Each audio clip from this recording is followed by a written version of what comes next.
ಒಂದು ವೇಳೆ ದರ್ಶನ್ ಅವರನ್ನ A1 ಅಂತಾನೆ ತೋರಿಸಿದ್ರು ಅಂತ ಅನ್ಕೊಳ್ಳೋಣ, ಆರೋಪಿ ನಂಬರ್ 1 ಅಂತ. ಏನಾಗ್ಬೋದು ಮುಂದೆ? ತುಂಬಾ ಕಷ್ಟ ಇದೆ ಬೇಲ್ ಸಿಗೋದಕ್ಕೆ, ಜಾಮೀನು ಸಿಗಲ್ಲ.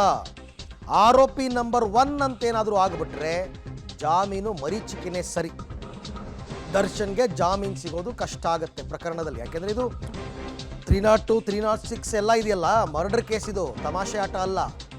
ಅದರಲ್ಲೂ ನಂಬರ್ 1 ಆರೋಪಿ ಅಂತ ಆಗ್ಬಿಟ್ರಂತೂ ಜಾಮೀನು ಸಿಗೋದು ತುಂಬ ಕಷ್ಟ. ಯಾಕೆ ಕಷ್ಟ?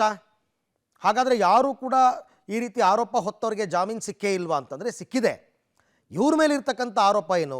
ದರ್ಶನ್ A1 ಆದರೆ ದರ್ಶನ್ ವಿರುದ್ಧ ಕೊಲೆ ಪ್ರಚೋದನೆ, ಕೊಲೆ ನಾಶ ಮಾಡಿರ್ತಕ್ಕಂಥದ್ದು, ಸಾಕ್ಷಿಗಳನ್ನು ನಾಶ ಮಾಡಿರ್ತಕ್ಕಂಥದ್ದು, ಇದೆಲ್ಲವೂ ಕೂಡ ಇದೆ. ಈ ಎಲ್ಲ ಸೆಕ್ಷನ್ನು ದರ್ಶನ್ಗೆ ಮುಳುವಾಗುತ್ತೆ. ಒಂದೊಂದಕ್ಕೊಂದೊಂದು ಸೆಕ್ಷನ್ ಇರುತ್ತಲ್ಲ, ಕೊಲೆ ಪ್ರಚೋದನೆ, ಕೊಲೆ, ಸಾಕ್ಷ್ಯನಾಶ, ಅಪಹರಣ, ಎಲ್ಲದಕ್ಕೂ ಬೇರೆ ಬೇರೆ ಸೆಕ್ಷನ್ ಇದೆ.